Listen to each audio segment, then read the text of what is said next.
আপাতত আমার ভিডিও করবেন না, কেউ ছবি তুলবেন না, আমার ভিডিও করবেন না, ছবি তুলবেন না।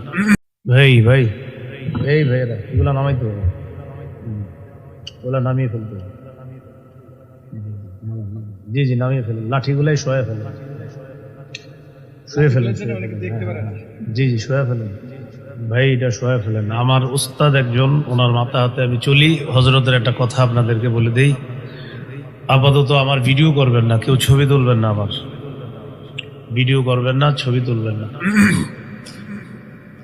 আমার এই কথাটা যারা মানবেন, হুজুর বলছে দোয়া করে দিতে, আল্লাহ তাদের সাথে যেন জান্নাতে দেখা করায় দেয়।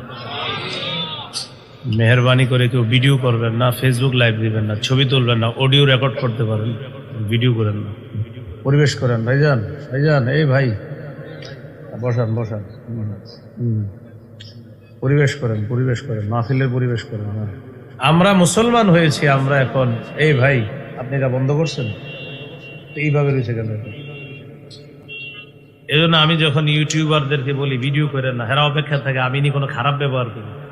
আমি তো খারাপ ব্যবহার জীবনে করবো না, কারণ হেরা অপেক্ষাতে এটাই রেকর্ড করে কালকে ছাড়বো।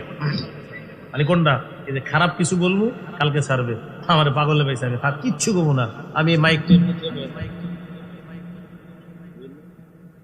এরা অপেক্ষা থাকে যে এই হুজুরে একটু খারাপ আচরণ করুক আর কালকেই ছাড়বো। জি না, এই আশা করে ভুলেও লাভ হবে না। আধা ঘন্টাও যদি না ভাবান, আধা ঘন্টা এমনি থাকবো না। খারাপ আচরণ পাবেন না, যেটা আপনি আগামীকাল ফেসবুকে ছেড়ে দিয়ে কইবেন বাস ভাইরাল হয়ে গেলাম। জি না, এটা সম্ভব হবে না। আল্লাহ আমাদেরকে বুঝার তৌফিক দান করেন। সবাই শুধু এখন নেশায় ঘুরতেছে, নেশা প্রত্যেকের কি এখন নেশা। এই ওস্তাদ কাছে নিয়ে বুঝাইছে, ছবি তোলা এখন বুঝছো মানুষের নেশা হয়ে গেছে। বললাম হুজুর বুঝান, মানে আমারই খুশা দিছে হুজুরে, আমারই কতক্ষণ ইচ্ছা মতো সবার সামনে লজ্জা দিচ্ছে।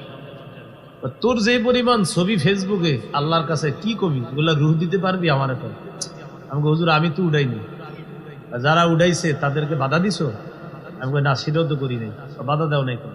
তুমি একজন মানুষ, তোমারই তো ছবি থাকবে কেন? আসলে আপনারা যে কয়জন, এর চেয়ে বেশি ছবি পাইবেন আমার। হুজুর যখন গাড়ি থেকে নামছেন, তিনি যখন উঠছেন, তিনি যখন ওয়াশরুমে যাচ্ছেন, তিনি যখন বের হচ্ছেন, একদিন এক দোকানে বসাইছে, আমার মিষ্টির দোকান। আমি সুগার অ্যালার্জির কারণে মিষ্টি খাই না, আমার অ্যালার্জি আছে, সুগার অ্যালার্জি, ডাস্ট অ্যালার্জি দুইটাই আছে, এই কারণে আমি মিষ্টি খাই না। একজনে আমার মুখের সামনে মিষ্টি ধরছে চামচ দিয়ে, আমি ভাই আমি তো মিষ্টি খাবো না, আমার অ্যালার্জি আছে মিষ্টিতে। এখন উনি ফেসবুকে পড়ার দিয়ে দিচ্ছে হযরতকে যখন আমার দোকানে মিষ্টি খাইয়ে দিচ্ছে। আসলে আমি কিন্তু খাই না, কিন্তু লেখছে কি হযরতকে যখন খাইয়ে দিচ্ছে, তো এটা তো সঠিক হইল না বিষয়। এইভাবে আপনার ছবি তোলা এখন রোগের পর্যায়ে চলে গেছে। রোগ একটা প্রয়োজন, আরেকটা হলো রোগ। সত্যি বলছি, এখন রোগের পর্যায়ে চলে গেছে। মানে কোথাও গেলেই দেখবেন একটা রোগ। রোগ, এই রোগ থেকে দেখবেন জাতি আস্তে আস্তে আবার বেরিয়ে আসবে। মানুষ এখন বুঝতেছে যে না এটা রোগ। দেখবেন এখন আবার বাটন ফোনের ছয়লাভ শুরু হইতেছে।